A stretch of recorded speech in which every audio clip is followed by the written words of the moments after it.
Well, thank you, Madam Secretary. As the chairman has indicated, your leadership in trying to prevent the global race to the bottom from those who would dodge their taxes is so very important.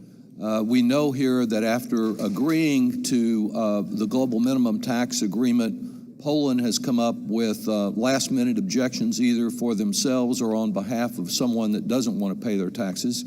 Why is it in the interest of America that we lead instead of follow, that we go first regardless of what the polls say or what the European Union does? This is an agreement that is very much in the U.S. national interest. It will enable us to reduce some of the burden of taxation that currently falls on workers and place it on corporations whose contributions relative to our size of our economy has diminished strongly over time. And the agreement contains strong protections. Once we adopt it, we can place sanctions on countries that don't go along with it. But I'm very encouraged that most major economies are moving forward in adopting it. The European Union, I believe, will adopt it soon.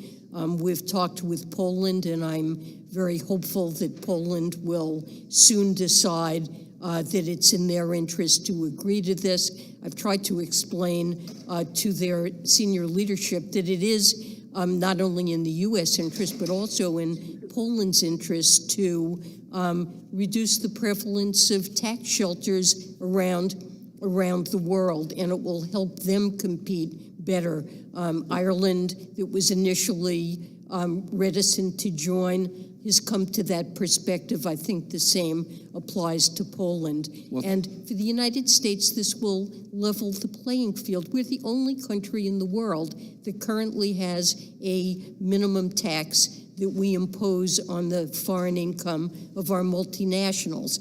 We propose raising it, and the agreement would raise it somewhat, but our competitors have no such tax, and they will move from 0 to 15%. And that means that we will be leveling the playing field on behalf of U.S. companies. So not only does this global minimum tax end some of the distortion in the current tax system that favors those who dodge their taxes versus those domestic businesses that are paying their taxes, not only does it benefit us in not having an incentive to export American jobs, but you're saying that it actually helps many multinationals because of the way their international competitors will be taxed.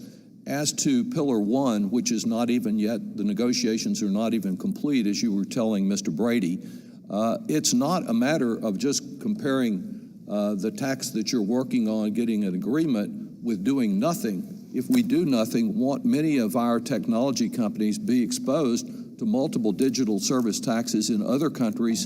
And isn't it to their advantage, which I think most of them have recognized, to get an agreement on Pillar 1? They do recognize it. They see that there is a global proliferation of digital service taxes and other source-based taxes, and this will bring, Pillar 1 will bring an end to that and provide them with an environment of tax certainty. And I believe most are in favor of our moving forward with this. Thank you for your leadership. Thank the gentleman.